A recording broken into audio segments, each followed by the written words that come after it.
This episode of the Kingdom of Graph is sponsored by the Autograph of the Month Club, where for just $20 a month, you can get a signed 8x10 photo in the mail. Please visit them at www.autographofthemonth.com. Use promo code KINGDOM to get a bonus welcome autograph with your first subscription to Autograph of the Month Club.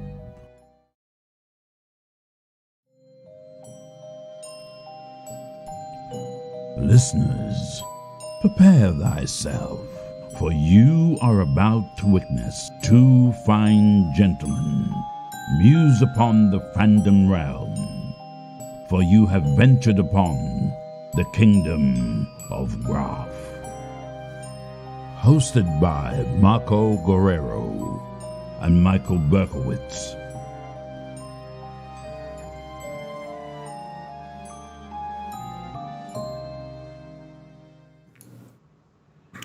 Welcome to the Kingdom of Graph. This is Marco. And this is Michael. Michael. I'm bringing some sophistication today to the podcast. I have my new authentic, well, I don't know about authentic, but it's a Japanese tea mug. Wow. With this authentic sandalwood handle. Talk about cultural appropriation. Hey, you know what? We got to bring it. Made by some guy in Portland, right? Some artisan in Portland. No, I bought this on Amazon, so it probably came from China. So it's hockey season, I'm guessing, right? Oh yeah, Kings game. Actually, they're the game's starting right now. But I'd rather be here with you and these fine folk than watching my team. I used to be like really into basketball in the Portland Trailblazers. I know like they're playing right now, but the way sports has gotten, the score could be whatever to whatever. Only the last like 2 minutes of the game actually matter now. That's the problem that I have with basketball. One of the biggest things I have a problem with basketball is the last 2 minutes take a good like 25% of the entire game.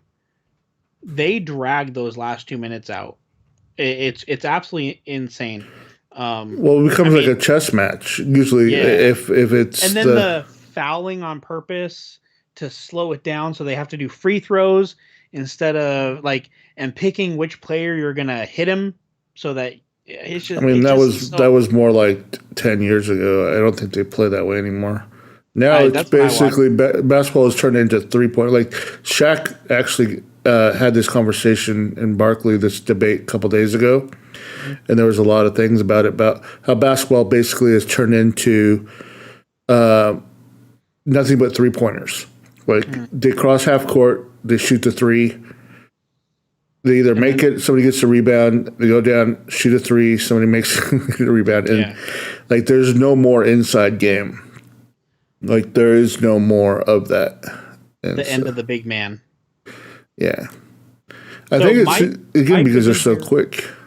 It looks like Mike was in here about a day early and left all these comments for us. Mike, it's good to see you, buddy. How are you doing? Yes, I did get the vaccine and I have not turned into a zombie. I am still here. I hope people enjoyed my little vaccine vlog. The second one's going to be interesting. I know a lot of people that have gotten the second one and they've gotten their asses kicked. So that second shot's going to be talk about baseball. Mike wants us to talk about baseball. The most boring sport ever? Yeah, Mike, here's my problem with baseball. I'm going to be 100% real with you right now. Watch paint dry? I've been to Dodger games. I grew up in Southern California. I've been to Dodger games. You go to a Dodger game to enjoy the food, not the baseball.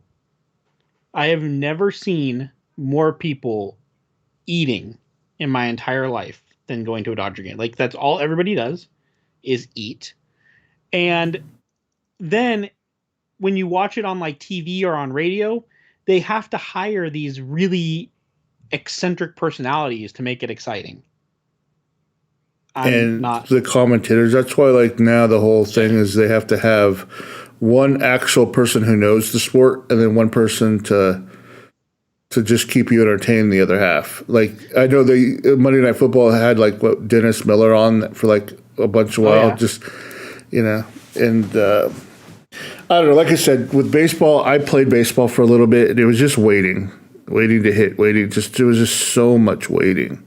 I think everybody knows I'm a huge hockey fan. I have tattoos for I'm wearing a freaking Los Angeles Kings shirt right now. I have tattoos for the Los Angeles Kings. I am a diehard, massive hockey fan. Going to a baseball game compared to a hockey game was such an interesting experience because... Hang on a second. Oh, here you go. It's dinner time. This is the new cat, everybody. This is Katya. Hi, Katya. All right. There you go. Kendall's getting Katya for dinner time. Oh, you're going to eat the cat? Yeah, it's cats for dinner. Raise them up, stuff them up a little bit. So, very true of Dodger games. I feel the same. I feel like it was the same at Angels games. Yeah, so that was the thing. Like, coming from a hockey game, like, when the period... So, hockey obviously has 3 periods. When the period starts, the fans are... Unless you were stuck in line at the concessions... The fans are trying to come back to the seats, right? You're trying to come back and watch the 20-minute period. At a baseball game, totally different. Yeah. There was barely anybody ever in their seats. They were in the concession areas because they have TVs set up everywhere. And they're just drinking beer, eating hot dogs, looking at like, why did you go to the game? You could have done this on your couch.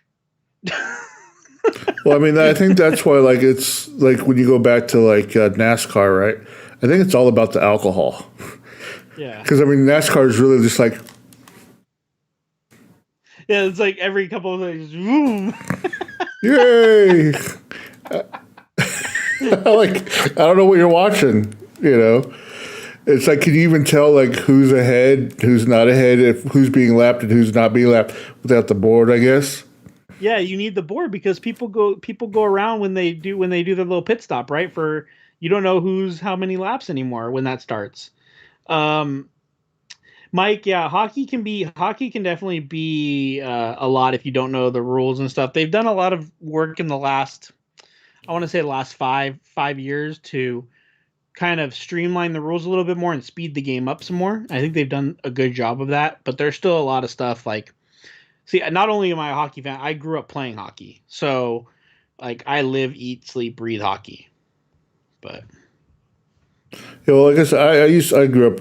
I played basketball. I played in high school, junior high. I mean, I used to before school. I was one of the kids that before school I was in the gym playing basketball. During the 15-minute break between, after second period, I was playing basketball. At lunch, I was playing basketball. After school, I was playing basketball. And so the real question is: was your hair as short as it was in the photo that you put up with that Karen liked? Oh, no. I had, like, floppy hair. Floppy hair. Back in the mid-'90s, it was you had the shaved on the sides with the long, Are you saying a mullet? No. Like, it was shaved all the way around. On the side. And then the hair just kind of flopped down to, like, here. Oh. So, like, when I'd run, it would just... Ooh. So you had that flow going. Yeah. And that flow's important. And so, yeah, it was funny. I filmed for a project, a Spanish class. We had the option we were supposed to get in front of the class, the group of 4, and do like a skit. Well, I was really into AV and filming, and so I asked if we could film it. And so I wrote this thing in Spanish called Die Hard 4 Mexican Terrorists from Somewhere in Mexico. And I was playing and it was basically me speaking Spanish and everybody else going, "Sí, no." And so, I had taken my hair because, like I said, it was that like style, and I put it up in like 2 pigtails, and I had like this full-on beard. And Poldark is calling you out for a bowl cut. Is that what did you do with a bowl on your head? No. Nah. But, back then it was just like that was the style. I think you had, like I said, it was, around the grunge time, like it was just like long, but like, that like the piece here was just completely shaved to the side. Yeah. And then it just kind of like this, shaved on the sides, but then going down. Yeah. Yeah. And yes, Mike and Carrot, yeah, they've done some work to try to kind of chill fighting in hockey. But yeah, I've been in my fair share of hockey fights too, both when I'm playing hockey and as a fan in other arenas. I may or may not have been in some fights, but I'm not going to confirm or deny that. Yeah. Well, have you got? But see, sports shows that we can transition this into stuff. Like one of my favorite shows of all time is Friday Night Lights. Okay. And it's not really about football. I mean, it's set. The setting is football, but No, like it's not about football. But it's not really about football. And a personal experience with that when I did the signing with Summer Glau, right? She had just got back from an audition to be on the show, to star in the show because they were casting. And she was super excited because she's from Texas and they were going to film in Texas. And she really wanted the part but didn't get it. Yeah. And so, but yeah, like Friday Night Lights, that show was just really, really good. And right now, All American on the CW is really good. Adam, we'll get to your question, Adam, when we're done talking. I don't want to like interrupt the kind of sports segment, but I see your question, and I really appreciate you asking Marco and I a question. So we'll get to that one. I think I was actually going to talk about. So we just dropped a video today. If you guys haven't seen it yet, we dropped our heavy hitters box, and this is one of the items we got. We got the talk about sports movies. We got the Emilio Estevez mini helmet, which I am keeping for my collection because. Did you happen to see, Marco, that they dropped a trailer? For the Mighty Ducks? They dropped a trailer for the new Mighty Ducks show. It comes out in March. I did see they had some clips of the Soprano prequel movie with his son. I didn't catch that. I caught the Mighty Ducks trailer. But, hold on one second. I'll be right back. Okay. While Marco's doing that, let's see. All-time favorite sports movie from Mike is Field of Dreams with Kevin Costner. That's a great movie, Mike. Adam, what time is it in the UK right now? Marco's back. Are you preparing for your favorite autograph later? Oh, you can't hear me yet. All right. Were you preparing for Adam's question? Yeah. Yeah. I had to go pull it off the wall. I can't pull mine off the wall. So yeah, the trailer. Oh yeah, of course, Ryan with Days of Thunder, his favorite movie, the NASCAR movie, Days of Thunder. No, the Mighty Ducks trailer. So for anybody who hasn't seen it, it actually looks an interesting plot. The Mighty Ducks are the bad guys. Well, yeah, that's it's actually. Yeah, isn't that what they're doing now? They're taking it's like the Cobra Kai move where like Ralph Macchio's the bad guy. So yeah. the Disney show coming out, for people who haven't seen it, there's like a 1 minute long trailer. And it starts off with the Mighty Ducks are like this hot shot youth team, and this woman's the main mother star of the show, her son gets just call her Karen. Yeah, Karen. Her son gets told he's not good enough for the team, and she has a problem with that, and so she decides to make her own team, and they find this rink to practice at, and that's where Coach Bombay is like the maintenance guy at this rink. Like it's his rink, and it looks good. It's definitely more still that family friendly Mighty Ducks feeling. I wonder. Honestly, I couldn't. I remember the Mighty Ducks. I'm not 100% sure I watched them. Yeah, because it was around the time that I didn't have a TV. So now you gotta rewatch the Mighty Duck movies because watch them for the first time. Watch them for the first time. I have a feeling that they're gonna pull the Mandalorian Cobra Kai tricks and start bringing in like past characters to kind of help the kids out. You know what I mean? Except for that one who was like a homeless guy for like. He's turned his life around again. Is he? That was his rock bottom.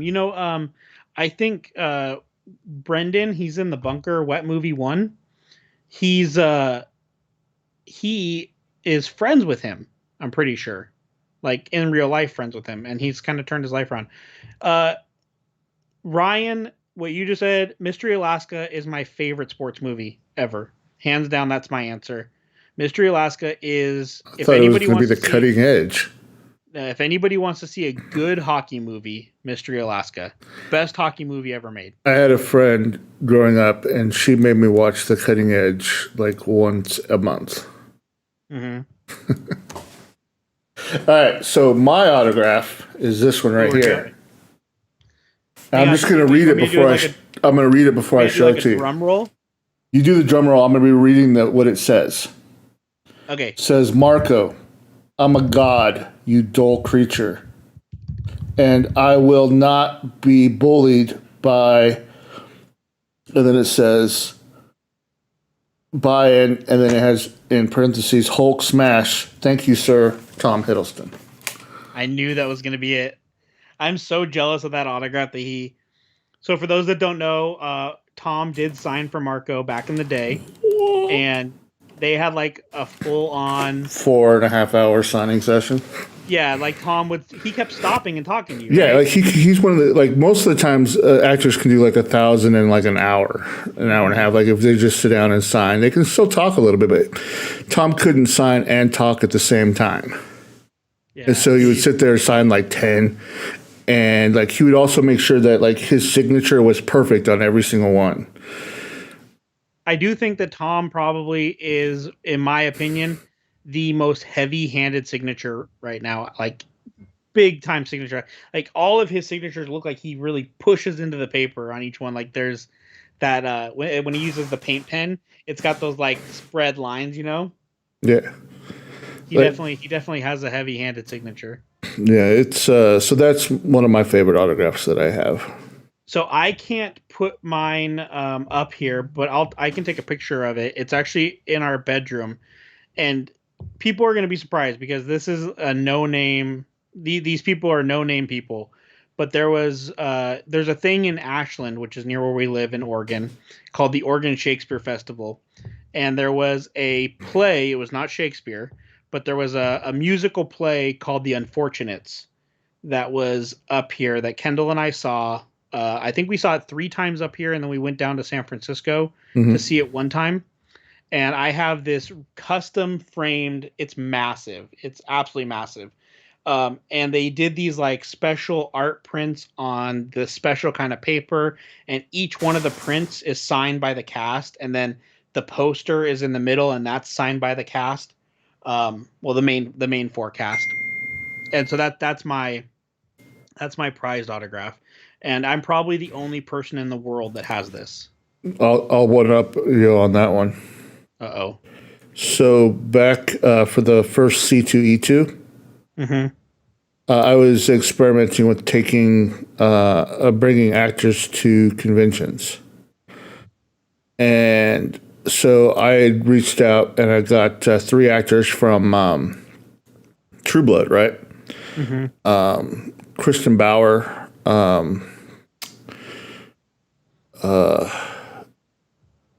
oh man, what's his name? Played Sam Trammell. It was the bartender dude, who owned the bar, and Debbie. Debbie. I don't know. She was the werewolf chick from season like 2 or 3. Okay. And the actress, the third one, the actress, she wasn't, she had a small role, but she was in a show, one of my favorite shows, The Middleman, on ABC Family. It was like when ABC Family first came out. And so I reached out once I got her to come to the rest of the cast and did a whole Middleman reunion and had the writer, director, the whole cast all came, and I flew them out and put them up and brought them. And, the show got canceled. I think there was only like 10 or 12 episodes in the whole series. But I brought them out. So I have a special print that I designed, signed by each one, and each one of them kind of wrote their own little thing on it. That's awesome. And it was crazy. I didn't really sell much. I mean, I ended up losing like 15 grand, and that's where I told you like that story where I almost that was quit. The one where you were almost done, yeah. And then I did the Emilia Clarke signing like 2 months later. But yeah, that one is an awesome one too. It's just, and again, I could probably count on my hand how many people watch The Middleman.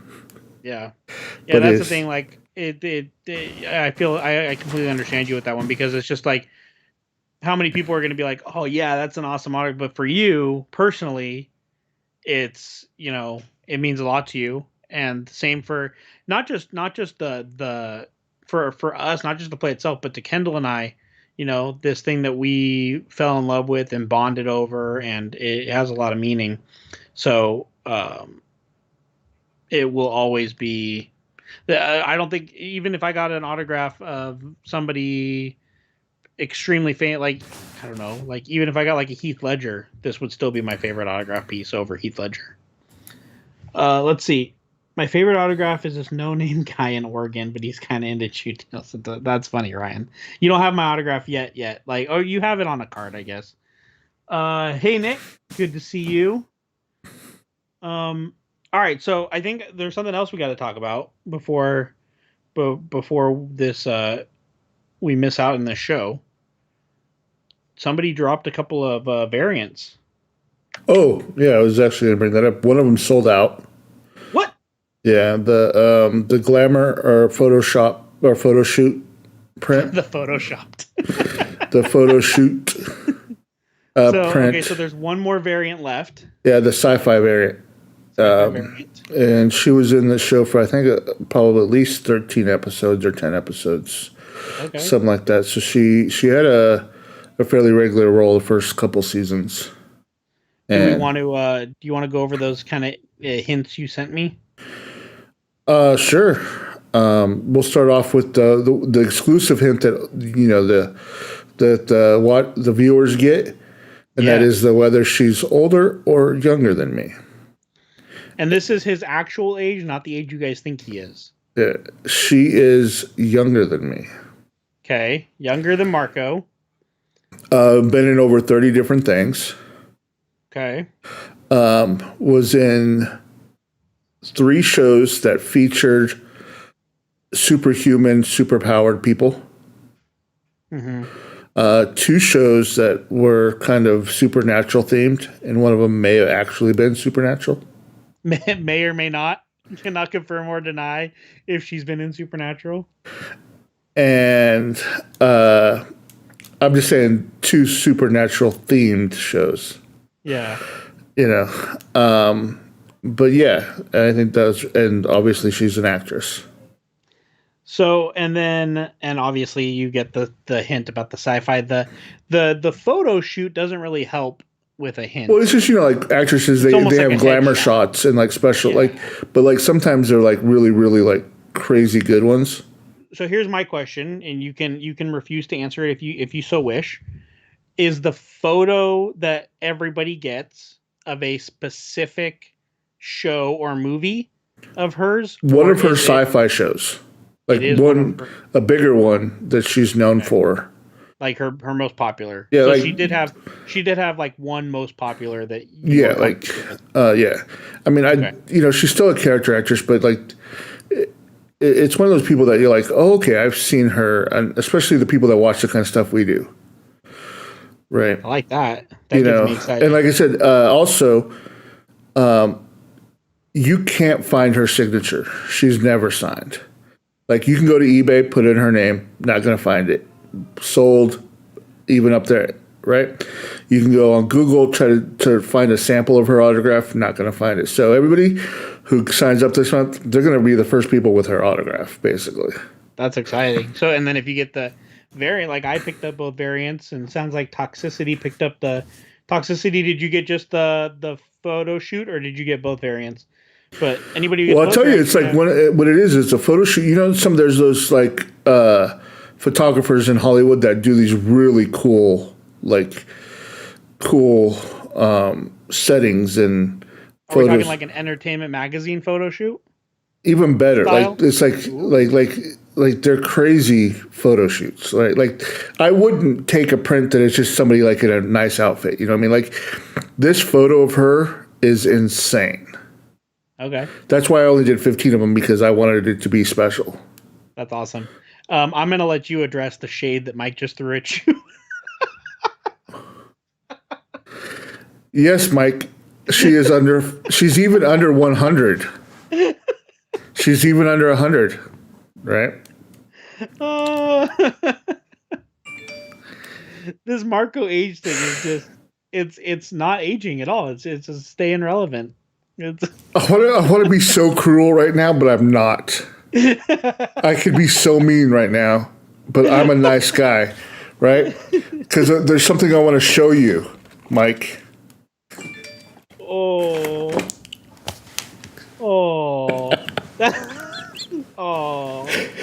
Sorry, I had to. Oh, Mike. I love you, man. You know that, right? And then Karen's being nice, so she's under 30. Actually, I'll go ahead and I'll answer that one. No. Ooh, so now we've narrowed it down to between 30 and 50. 30 and 100. 30 and 100. My bad.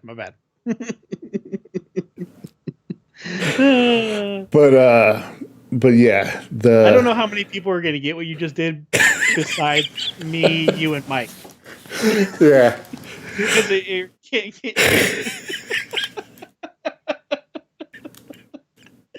Oh man.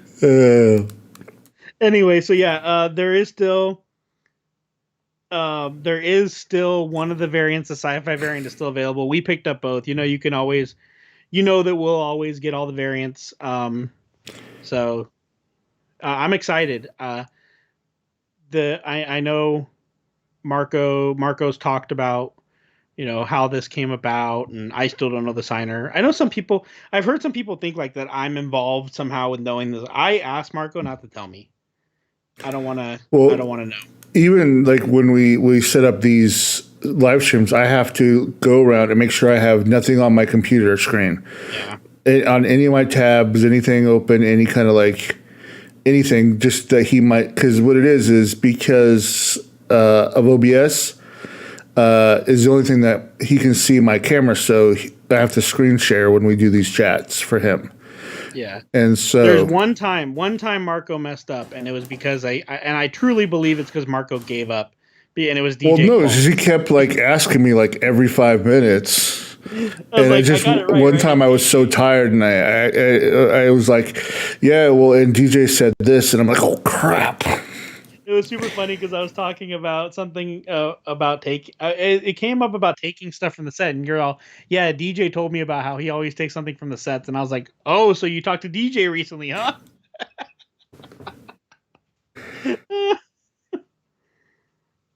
There's an email went out this morning at about 8:45 a.m. with the variants. Mike.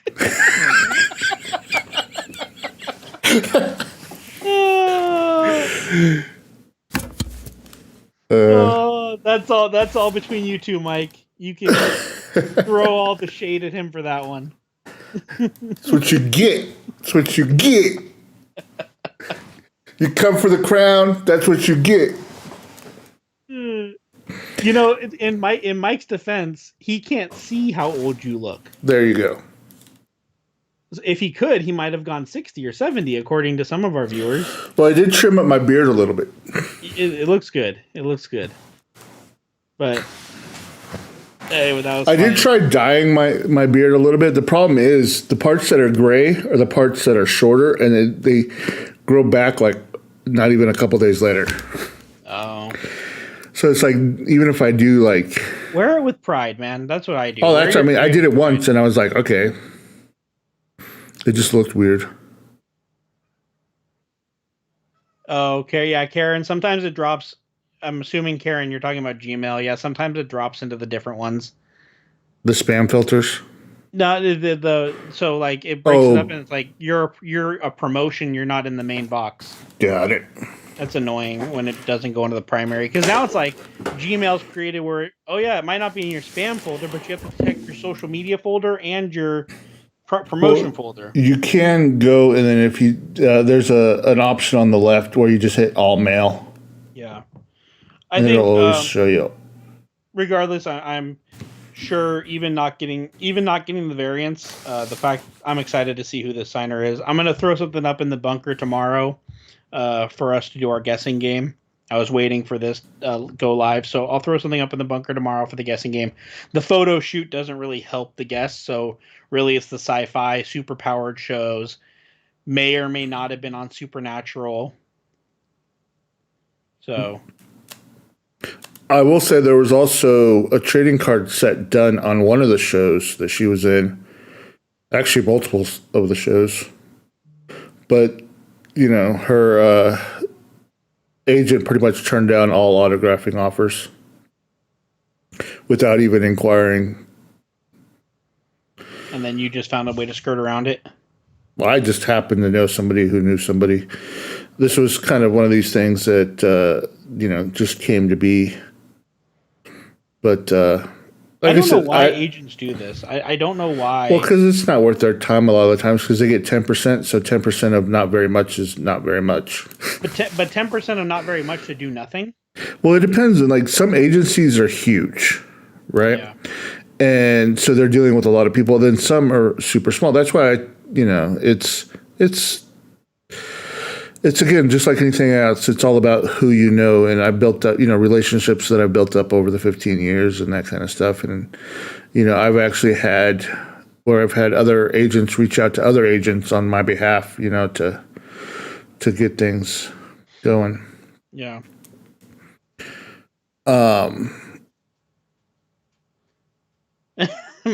Then again, I can't see how old I look.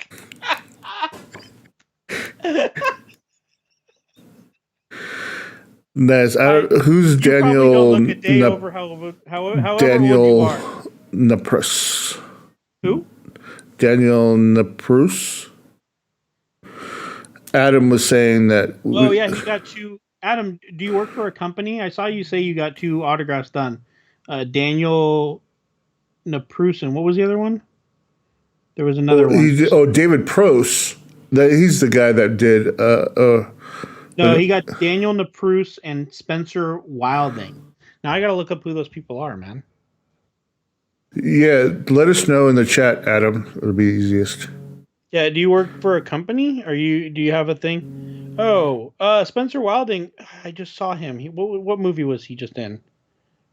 He was in Rogue One, Guardians of the Galaxy. No, I saw him in something different.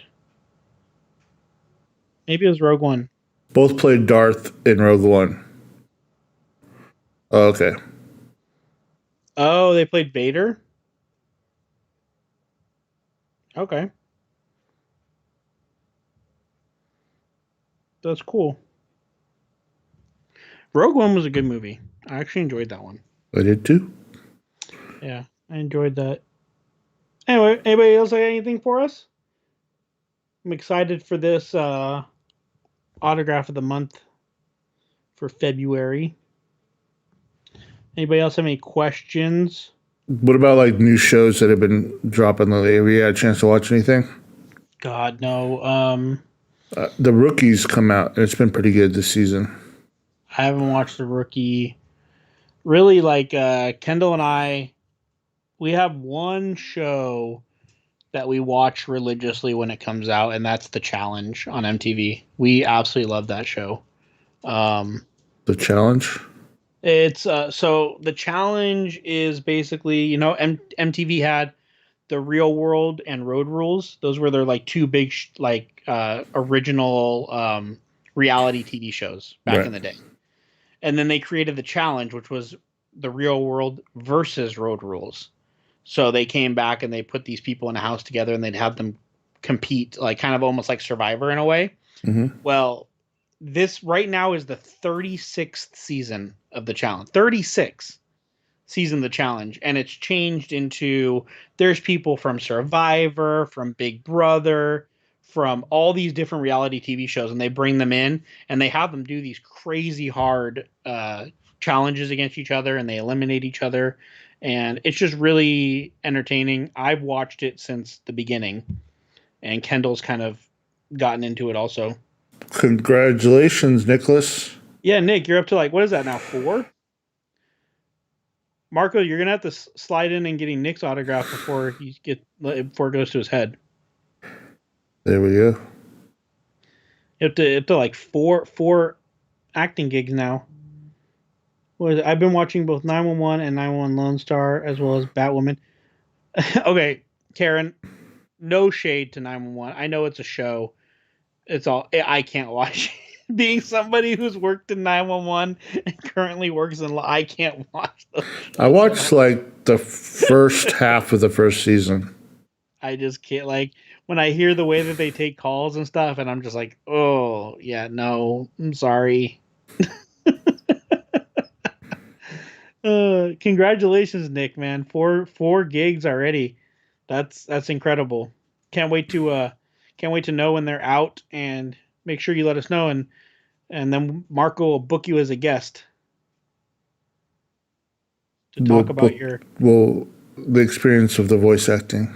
Yeah, because I just think back to Con Man. It reminds me of probably the greatest death scene in all of TV or movie history.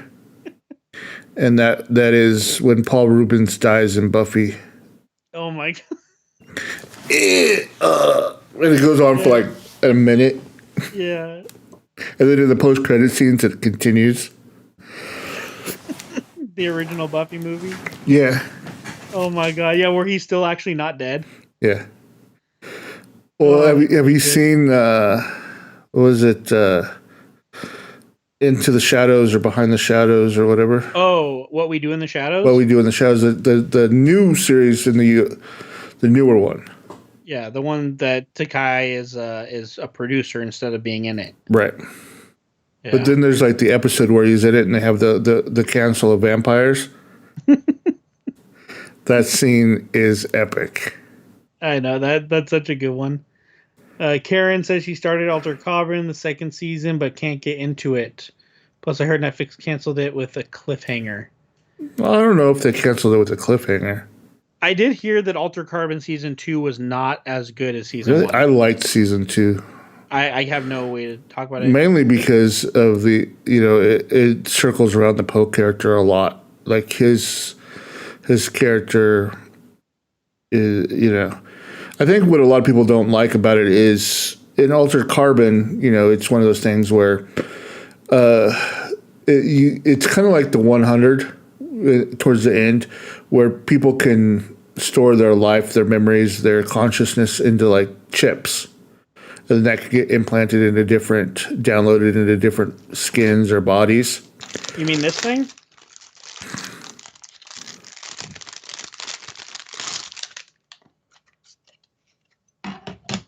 Yeah, there you go.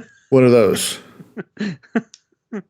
And so what happened is, the first season had Joel McKinley.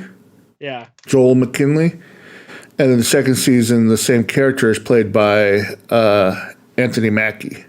It's a brilliant way to keep your costs down for your actors, because you can kind of just bring in a new person every time.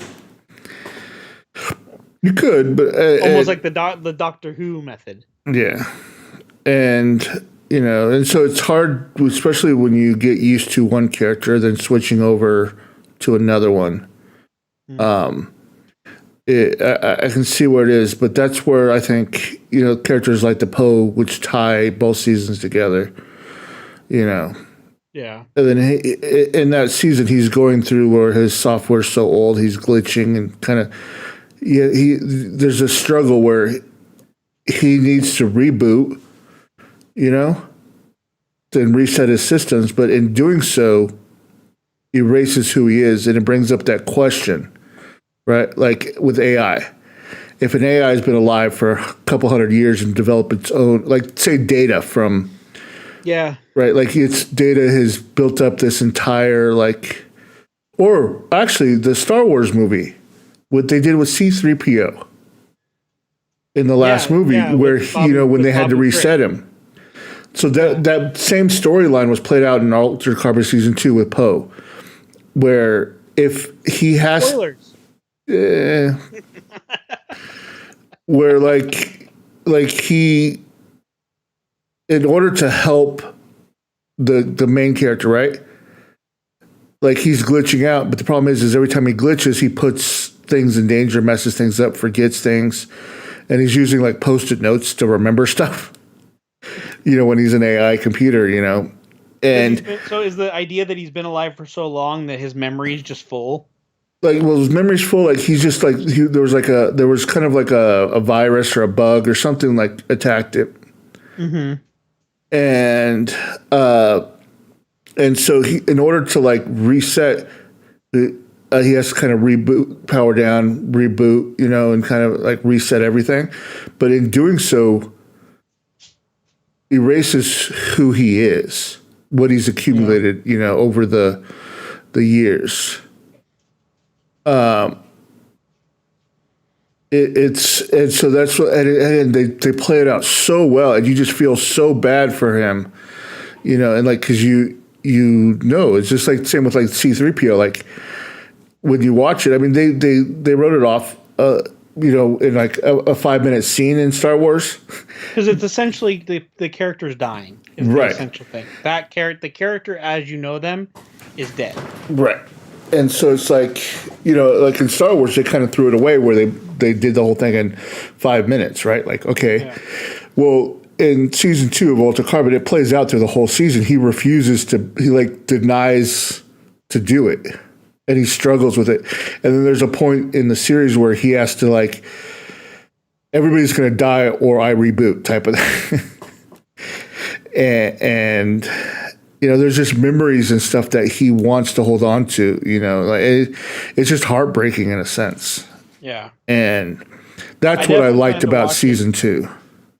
That's one of the best things about what you do with your company is now I have Lucifer on my list to watch. I have Altered Carbon on my list to watch.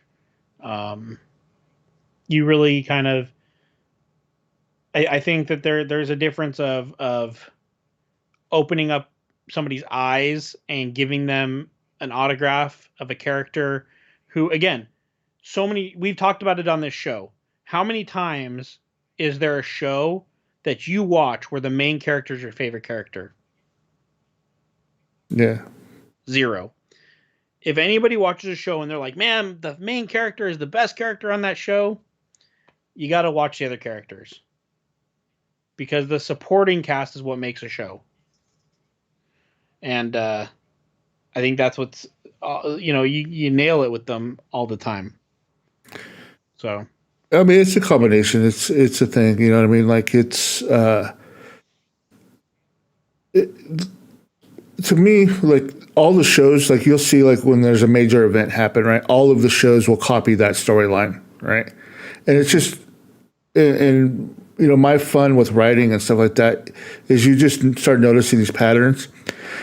Every single show, sci-fi show's done that, Groundhog Day episode.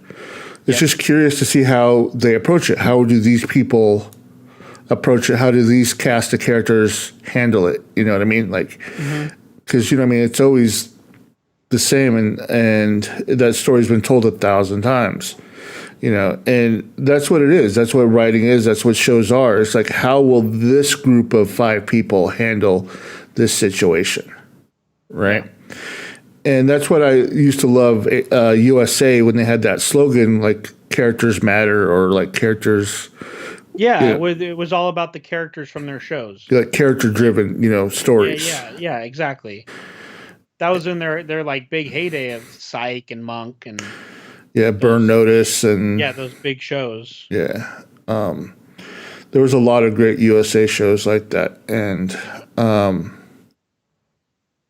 so to me, when you have those supporting characters and the supporting cast that really can hold up a show, right? Because again, the actors, the shows that kind of tend to do bad are the shows that have to rely on the main character in 90% of the scenes, right? That was one of the things with, like, when we talked to Nick, it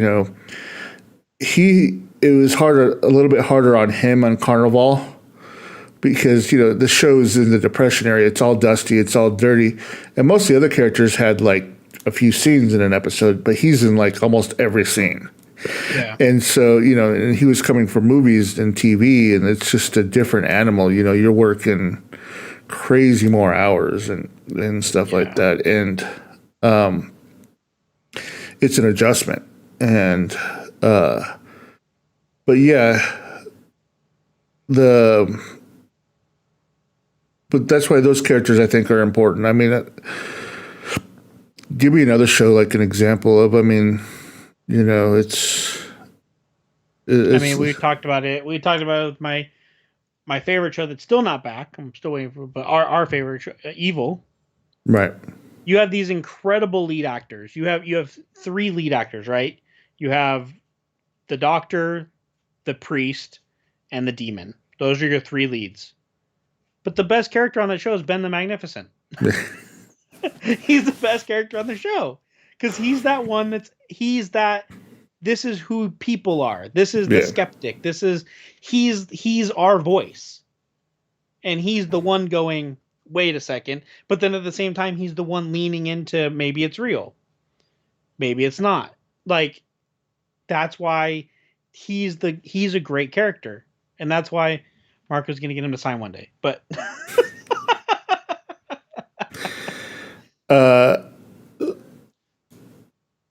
Zach, I'm waiting for The Stand to finish up, and then I'll kind of binge watch them. Marco likes to do the just watch through the season. Yeah, originally I thought it was only gonna be like 6 episodes like the original, but it turned out like they're doing like a whole like 13 episodes of The Stand, I think. If you notice, like, we haven't talked about so Kendall and I will watch it, or Kendall's not watching the show, I am. But like WandaVision, Marco and I we'll talk about WandaVision when it's done. Marco will watch the whole series. I actually have watched the first. Oh, you are watching them? Yeah. I thought you were gonna wait. I don't know. I just was bored and I started watching it because they weren't that long. What do you think? We'll end with our WandaVision first 3 episode reviews. It's good. I like what they're doing. It's confusing unless you really know, like, the universe. You know what I mean? Like, to me, I'm confused and I don't know that much about this stuff. But like, I'll be on like TikTok and somebody will be like explaining, like, oh yeah, this necklace means that this person is so and so, and their husband is so and so that they're referring to, and they catch all of the Easter eggs. You know what I mean? Yeah, there's so many Easter eggs in the show. First of all, the amount of Easter eggs is crazy. I really enjoy it because it's it's a slow burn, but I like that. Like, I like that feeling. Like, I don't know. We want to talk about let's talk about bringing in like video games. That feeling of the beginning of like a Resident Evil game or the beginning of a BioShock game where you just have this feeling like something's wrong, but you're still going through it. And it's, one of our... And the first episode where the guy's choking and you're like, the laugh track stops, the music changes. And they start glitching. Yeah, and you're like, okay, what? And just that, and then it's like, oh, let's go back. And they're doing that really well. From what I've seen, episode 4, the little preview that's out there, it looks like shit's about to pick up big time. Yeah, I mean, in the last episode, they introduced the new Iron Man / person that ties together all of the worlds, Rambo, Agent Rambo. Yep. Agent Rambo, and she's the one that in Captain Marvel, the little girl, and she becomes like a master engineer who's who rivals. Isn't she Ironheart or something? Yeah, Ironheart. Yeah, but she, like her engineering skills rival that of Tony Stark. Tony. Yeah. And so she's going to be the linchpin for all the Marvel movies coming forward in the next phase. Okay. And this was kind of our first introduction to her. Yeah, and it looks like the next episode is going to be a lot about her, like finding the town. Yeah, I saw like some kind of an extended clip or something. Yeah, it shows like it's about to open up. Yeah, it's about to. And Randall Park makes his first appearance. And they kind of spoiled that he's the voice that's been trying to reach her. So yeah, I'm excited for it. We'll touch base on it next week. We may have a guest. Who knows? You guys will have to tune in to see. Let me just these last questions real quick. Oh yeah, let's hit these. I never did get Cloris Leachman's autograph. When I went to the set and I was on the show, I took pictures with everybody. Like I've got like 20 some pictures with different people because it was the wedding episode in the series finale. So all of the cast, all of the recurring characters, and all the special guests were all there, even Kenny Loggins. And so, but I didn't ask for autographs. I just took photos with everybody. Sabrina, I watched the first season and I think the second season. Then it got a little crazy and I just never got back to it. Kendall loves Sabrina. I think she's caught up, but Kendall really loves Sabrina. Mike must be watching this on like a delay or something. Mike's going to think, Mike, when you look back at this, you're going to think we're psychic. Cicely Tyson, rest in peace. Why do I know that? Yeah, Mike, I could understand. It'd be difficult to watch WandaVision without being able to see everything going on. Because even with seeing everything going on, it's confusing. Yeah. So just listening to it, it would be very... Like, if you're just listening to this cheesy laugh track show, I would turn it off also. I do like how each episode kind of advances a generation of TV, too. So, like, the last one was the 70s, early 80s type. And then, it went from like the 50s in the first one to the 60s in the second one, and then the 70s, 80s. And it's an interesting dynamic. So we're seeing like different generations of TV. Yeah. I think that's why it jumped, from black and white to color. Yeah, Mike, I totally understand what you're saying, though. I would have a tough time too. Like Marco said, Marco and I are pretty nerdy, and if it's difficult to follow watching it, it'd be even harder to just listen to what's going on. Like I said, it's just all of the stuff, it's hard to get because it's all cloaked in, Yeah. We'll find out next. My personal feeling is if you watch the first 3 episodes, I think things are about to take off at the 4th one.